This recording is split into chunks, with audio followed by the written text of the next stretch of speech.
स्वागत है। आज हमारे सामने अंडरस्टैंडिंग वेदास नाम की किताब का एक अध्याय है और ये उपनिषदों पर केंद्रित है। अब जब हम वेद के बारे में सोचते हैं तो अक्सर मन में यज्ञ, मंत्र और कई देवताओं की छवियां आती हैं। लेकिन आज हम वेदों के भीतर ही छिपी एक वैचारिक क्रांति की पड़ताल करने वाले हैं। एक ऐसी क्रांति जिसने कर्मकांड से ज्यादा ज्ञान को महत्व दिया। हमारे स्रोत में एक बड़ी ही शानदार उपमा दी गई है। अगर वेद एक विशाल पेड़ है तो संहिता यानी मंत्र उसकी जड़ें हैं। ब्राह्मण ग्रंथ जो कर्मकांड हैं वो उसके फूल हैं। आरण्यक उसके कच्चे फल। और उपनिषद वे हैं उस पेड़ के पके हुए मीठे और रसदार फल। आज हम इसी फल का स्वाद चखने वाले हैं और ये समझने वाले हैं कि ये वेदों के बाकी हिस्सों से इतना अलग और क्रांतिकारी क्यों है। ये उपमा वाकई बहुत गहरी है, मतलब एकदम सटीक बैठती है, क्योंकि यह उपनिषदों के असली सार को पकड़ती है। उपनिषद वेदों के ज्ञान कांड हैं, यानी वो हिस्सा जो पूरी तरह से ज्ञान पर, नॉलेज पर केंद्रित है, कर्म कांड के विपरीत। इसीलिए उन्हें वेदांत भी कहा जाता है। वेदांत, वेद का अंत। हाँ, लेकिन सिर्फ इसलिए नहीं कि वे कालानुक्रम में वेदों के आखिर में आते हैं, अच्छा, बल्कि इसलिए भी कि वे वेदों के परम लक्ष्य की बात करते हैं, मतलब आत्मज्ञान और मोक्ष की। ये वैदिक चिंतन का आप कह सकती हैं शिखर है। तो चलिए यहीं से शुरू करते हैं। उपनिषद, इस शब्द का असल में मतलब क्या है? जब हम ये शब्द सुनते हैं तो अक्सर एक गंभीर रहस्यमयी माहौल की कल्पना होती है ना? जैसे स्रोत की तस्वीर में भी है, एक गुरु के चारों ओर शिष्य बैठे हैं। और वो कल्पना बिल्कुल सही है, क्योंकि वो इस शब्द के मूल अर्थ में थी छिपी हुई है। उपनिषद 3 संस्कृत धातुओं से बना है। उप यानी निकट, नी यानी पूरी तरह से, और सद यानी बैठना। तो इसका शाब्दिक अर्थ हुआ ज्ञान प्राप्ति के लिए श्रद्धापूर्वक गुरु के समीप बैठना। अच्छा, तो ये सिर्फ एक किताब का नाम नहीं है, ये तो ज्ञान प्राप्त करने की एक पूरी प्रक्रिया, एक अनुभव है। मतलब यह पढ़ने से ज्यादा सुनने, समझने और आत्मसात करने की बात लगती है। बिल्कुल सही, यह एक जीवंत प्रक्रिया थी, और इसी प्रक्रिया के कारण समय के साथ इस शब्द का एक और गहरा अर्थ विकसित हुआ, रहस्य या गुप्त सिद्धांत। यह वो ज्ञान था जो हर किसी को नहीं दिया जा सकता था। गुरु इसे केवल उन शिष्यों को देते थे जो मानसिक और नैतिक रूप से तैयार होते थे, जिनमें इसे समझने की प्यास और योग्यता दोनों होती थीं। इसीलिए उपनिषदों को अक्सर गुह्य विद्या यानी छिपा हुआ ज्ञान भी कहा जाता है। अगर ये ज्ञान इतना गुह्य या छिपा हुआ था, तो हम ये कैसे जानते हैं कि ऐसे कितने ग्रंथ मौजूद हैं? क्या इनकी कोई गिनती भी है या ये भी एक रहस्य है? ये एक बहुत अच्छा सवाल है। देखिए, कोई एक निश्चित संख्या बताना तो मुश्किल है, और स्रोत भी कहता है कि कुछ विद्वान तो 200 तक की संख्या बताते हैं। लेकिन एक परंपरा है जो मुक्ति को उपनिषद पर आधारित है, जिसमें 108 उपनिषदों की एक सूची दी गई है, और इसी संख्या को सबसे ज्यादा मान्यता प्राप्त है। ये 108 उपनिषद चारों वेदों से जुड़े हुए हैं। 108, ये तो बहुत ज्यादा है। क्या इनमें से कुछ दूसरों से ज्यादा महत्वपूर्ण माने जाते हैं? हाँ, बिल्कुल। वेदांत दर्शन की दृष्टि से देखें तो 10 उपनिषदों को सबसे प्रमुख या मुख्य माना जाता है। लेकिन उन 10 के नाम गिनाने के बजाय, जो एक लिस्ट जैसा लगेगा, मैं कुछ के उदाहरण देना चाहूंगी ताकि उनकी विविधता का अंदाजा हो सके। जैसे एक है कठोपनिषद। इसमें एक छोटा बच्चा है नचिकेता, जो मृत्यु के देवता यम से ही मृत्यु के रहस्य के बारे में सवाल करता है। ये संवाद अद्भुत है। एक बच्चा मृत्यु के देवता से बहस कर रहा है, ये तो सुनने में ही बहुत साहसी और दिलचस्प लगता है ना? फिर है मांडुक्य उपनिषद। ये सबसे छोटे उपनिषदों में से एक है, सिर्फ 12 श्लोकों का, लेकिन ये ओम के रहस्य और चेतना की 4 अवस्थाओं की इतनी गहरी व्याख्या करता है कि उस पर सैकड़ों किताबें लिखी जा चुकी हैं।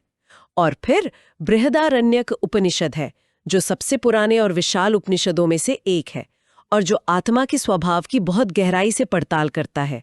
तो आप देख सकते हैं, हर एक का अपना एक अलग अंदाज और विषय है। तो अब हम उस हिस्से पर आते हैं जहां ये वास्तव में गहरा हो जाता है। ये ग्रंथ आखिर किन सवालों के जवाब ढूंढ रहे हैं? स्रोत में कुछ बुनियादी सवालों का जिक्र है, जैसे ये दुनिया क्या है, मैं कौन हूं, मृत्यु के बाद क्या होता है। ये तो वो सवाल हैं जो इंसान हजारों सालों से पूछ रहा है। और यही उपनिषदों का मूल विषय है। इसे ब्रह्म विद्या कहा जाता है, यानी परम सत्य या ब्रह्म का ज्ञान। उपनिषद ये जानने की कोशिश करते हैं कि इस ब्रह्मांड का मूल तत्व क्या है, हमारा अपना असली स्वरूप क्या है और इन दोनों के बीच क्या संबंध है। ये वैदिक चिंतन में एक बहुत बड़ा बदलाव था। जहां पहले के वैदिक मंत्रों में इंद्र, अग्नि, वरुण जैसे कई देवताओं की स्तुति पर ध्यान था, वहीं उपनिषदों में सारा जोर उस एक परम सत्य पर आ गया। जैसा कि ऋग्वेद में भी कहा गया है, एकम सत विब्रा बहुधा वदंती। सत्य एक ही है, ज्ञानी उसे अलग अलग नामों से पुकारते हैं। उपनिषदों ने इसी एक सत्य को अपनी खोज का केंद्र बनाया। एक मिनट, ये बात मुझे थोड़ी उलझन में डाल रही है। अगर उपनिषद वेदों का ही हिस्सा हैं और वेद कर्मकांड, यज्ञों और रीति रिवाजों पर बहुत जोर देते हैं, तो ये विरोधाभास कैसे काम करता है? क्या ये एक तरह का आंतरिक संघर्ष था, विचारों का टकराव? ये विरोधाभास नहीं है, बल्कि विकास का अगला चरण है। उपनिषदों की भावना निश्चित रूप से कर्मकांड से हटकर ज्ञान की ओर है। वो बाहरी क्रियाओं के बजाय आंतरिक अनुभव और आध्यात्मिक अंतर्दृष्टि पर जोर देते हैं। वो ये नहीं कहते कि कर्मकांड व्यर्थ है, लेकिन वो ये जरूर कहते हैं कि सिर्फ कर्मकांड से परम सत्य या मोक्ष नहीं मिल सकता। उसके लिए तो आत्मज्ञान ही एकमात्र रास्ता है। वो कहते हैं कि यज्ञ जैसी चीजें आपको स्वर्ग या अस्थायी सुख तो दे सकती हैं, लेकिन जन्म मृत्यु के चक्र से मुक्ति नहीं। मुक्ति के लिए आपको ये जानना होगा कि आप कौन हैं। ये तो बहुत बड़ा वैचारिक बदलाव है। तो इन ग्रंथों ने भारतीय विचार को किस तरह से प्रभावित किया? स्रोत कहता है कि वे भारतीय दर्शन की नींव हैं। ये बिल्कुल सच है। भारत में बाद में जितने भी दर्शन विकसित हुए, चाहे वो वेदांत हो, सांख्य हो, न्याय हो या बौद्ध और जैन दर्शन भी, वो सभी किसी न किसी रूप में उपनिषदों से प्रभावित हैं या उनके साथ एक संवाद कर रहे हैं। लेकिन उनका प्रभाव सिर्फ दर्शन शास्त्र तक ही सीमित नहीं था। उन्होंने उस समय के समाज पर भी एक बहुत गहरा और क्रांतिकारी प्रभाव डाला। आप किस तरह के क्रांतिकारी प्रभाव की बात कर रही हैं? सबसे क्रांतिकारी बात जो उपनिषद सामने रखते हैं वो है ज्ञान की सर्वोच्चता, किसी भी व्यक्ति की जाति या पद से ऊपर। ये विचार उस समय के सामाजिक ढांचे के लिए एक सीधी चुनौती थी। हमारे स्रोत में इसके कुछ बहुत शक्तिशाली उदाहरण दिए गए हैं। मैं उन कहानियों के बारे में जानना चाहूंगा। एक बहुत प्रसिद्ध कहानी है सत्यकाम जबाल की।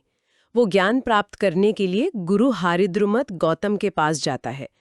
गुरु उससे उसके गोत्र के बारे में पूछते हैं, जो उस समय शिष्य बनाने के लिए एक जरूरी जानकारी थी। सत्यकाम वो ईमानदारी से कहता है, मुझे नहीं पता कि मेरा गोत्र क्या है। मैंने अपनी माँ से पूछा तो उन्होंने कहा कि उन्होंने युवावस्था में कई जगह काम किया और उन्हें नहीं पता कि मेरे पिता कौन है। मेरा नाम सत्यकाम है और मेरे माँ का नाम जबाला है, इसलिए मैं सत्यकाम जबाल हूँ। वाह, मतलब ये सिर्फ आध्यात्मिक ज्ञान नहीं था, ये एक सामाजिक क्रांति भी थी। ये सोचना ही कमाल है कि 2500-3000 हजार साल पहले को ये कह रहा था कि आपका जन्म नहीं, आपका ज्ञान और आपकी सच्चाई माने रखती है। उस समय के समाज में जहां वंश और गोत्र ही किसी की पहचान थी, ये तो एक वैचारिक धमाका रहा होगा। बिल्कुल। और गुरु का जवाब और भी क्रांतिकारी था। उन्होंने कहा, इतनी निर्मम सच्चाई सिर्फ एक ब्राह्मण ही बोल सकता है। तुम सत्य से विचलित नहीं हुए, इसलिए तुम शिष्य बनने के योग्य हो। उन्होंने सत्यकाम को उसकी सच्चाई के आधार पर ब्राह्मण माना, जन्म के आधार पर नहीं। ये ज्ञान को वंश से ऊपर रखने का सबसे बड़ा उदाहरण है। ये एक कहानी नहीं है, ये एक पूरा दर्शन है। क्या स्रोत में ऐसे और भी उदाहरण हैं? हाँ, कई है। एक और कहानी में राजा जनश्रुति, जो एक बहुत धनी और शक्तिशाली राजा थे, वो ज्ञान प्राप्त करने के लिए राइको नाम के एक व्यक्ति के पास जाते हैं, जो एक गाड़ी के नीचे रहते थे और जाति से ब्राह्मण नहीं थे। इसी तरह उपनिषदों में ऐसे भी उदाहरण हैं जहाँ क्षत्रिय राजा जैसे प्रवाहण जैबली और अश्वपति कैकेयी उस समय के ज्ञानी ब्राह्मणों को आत्मा और ब्रह्म का ज्ञान दे रहे हैं। ये तो पूरी सामाजिक व्यवस्था पर एक तरह का वैचारिक हमला था। ये स्थापित कर रहा था कि ज्ञान किसी एक वर्ग की बपौती नहीं है। कोई भी, चाहे वो राजा हो, अज्ञात कुल का बालक हो या कोई सामान्य व्यक्ति, अगर उसके पास सच्चा ज्ञान है तो वो सर्वोच्च सम्मान का पात्र है। बिल्कुल सही समझा। उपनिषदों के लिए ज्ञानी ही सबसे महत्वपूर्ण है और यही उनका सबसे स्थायी सामाजिक संदेश है। तो अगर हमें इस पूरी क्रांतिकारी सोच को कुछ वाक्यों में समेटना हो तो वो क्या होंगे? स्रोत में महावाक्य का जिक्र है। ये क्या है? महावाक्य का अर्थ है महान कथन। ये उपनिषदों के वो शक्तिशाली संक्षिप्त सूत्र हैं जो उनके पूरे दर्शन के सार को एक वाक्य में पिरो देते हैं। इन्हें उपनिषदों का हृदय कहा जा सकता है। परंपरा में चारों वेदों से जुड़े 4 महावाक्यों को सबसे प्रमुख माना जाता है। वे कौन से हैं? पहला है प्रज्ञानम ब्रह्मा, जो ऋग्वेद के ऐतरेय उपनिषद से है। इसका अर्थ है चेतना ही ब्रह्म है। ये कहता है कि जो परम सत्य है वो कोई बाहरी वस्तु नहीं बल्कि शुद्ध चेतना है। दूसरा है अहम ब्रह्मास्मि, जो यजुर्वेद के बृहदारण्यक उपनिषद से है। इसका अर्थ है मैं ब्रह्म हूँ। ये उस परम चेतना के साथ अपनी व्यक्तिगत चेतना की एकता की घोषणा है। 1 मिनट रुकते हैं। अहम ब्रह्मास्मि, मैं ही परम सत्ता हूं। ये तो बहुत गहरी और शायद खतरनाक बात भी है। ये विचार विनम्रता और अहंकार के बीच एक बहुत बारीक रेखा पर चलता है। आपने बिल्कुल सही नस पकड़ी है। यही कारण है कि इस ज्ञान को गुह्य या रहस्य रखा गया था और इसे केवल योग्य गुरु के मार्गदर्शन में ही प्राप्त करने पर जोर दिया जाता था, क्योंकि बिना सही समझ के ये ज्ञान अहंकार को जन्म दे सकता है। इसका सही अर्थ ये समझना है कि मैं का जो शुद्ध साक्षी स्वरूप है वो उस सार्वभौमिक चेतना से अलग नहीं है।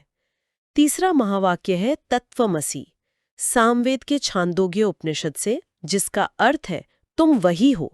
ये गुरु का शिष्य के प्रति उपदेश है जो उसे याद दिलाता है कि वह भी उसी परम तत्व का हिस्सा है। और चौथा है अयम आत्मा ब्रह्म, अथर्ववेद के मांडुक्य उपनिषद से, जिसका अर्थ है ये आत्मा ब्रह्म है। ये सभी वाक्य एक ही सत्य की ओर इशारा करते हैं, जीव यानी व्यक्तिगत आत्मा और ब्रह्म यानी परम सत्ता की मौलिक एकता। तो इस सब का क्या मतलब है? आज की हमारी इस चर्चा से ये बिल्कुल स्पष्ट है कि उपनिषद केवल प्राचीन ग्रंथ नहीं है। वे वेदों के भीतर एक वैचारिक भूकंप की तरह हैं। वे चिंतन की दिशा को बाहरी कर्मकांड से आंतरिक ज्ञान की ओर, अनेक देवताओं की पूजा से एक परम सत्ता की खोज की ओर और जन्मी अपद पर आधारित सामाजिक व्यवस्था से ज्ञान पर आधारित योग्यता की ओर मोड़ देते हैं। और भारतीय इतिहास, संस्कृति और दर्शन पर उनका प्रभाव इतना गहरा है कि उसके बिना आज के भारत की कल्पना भी नहीं की जा सकती। उन्होंने उन सार्वभौमिक सवालों को उठाया जो आज भी उतने ही प्रासंगिक हैं जितने हजारों साल पहले थे। मैं कौन हूँ? जीवन का उद्देश्य क्या है? सत्य क्या है? और अंत में श्रोताओं के लिए एक विचार। स्रोत हमें बताता है कि उपनिषदों का ज्ञान अक्सर एक रहस्य होता था, जो केवल योग्य शिष्य को ही दिया जाता था जिसने उसे पाने के लिए साधना और तैयारी की हो। आज हम सूचना के युग में रहते हैं, जहां कोई भी जानकारी, कोई भी ग्रंथ एक क्लिक पर उपलब्ध है। ऐसे में क्या रहस्य या ज्ञान प्राप्त करने के लिए योग्य होने के इस विचार का कोई महत्व बचा है? क्या कुछ ज्ञान ऐसा भी है जिसे सिर्फ डाउनलोड नहीं किया जा सकता, बल्कि उसे अर्जित करना पड़ता है, उसके लिए खुद को तैयार करना पड़ता है? इस पर सोचिएगा।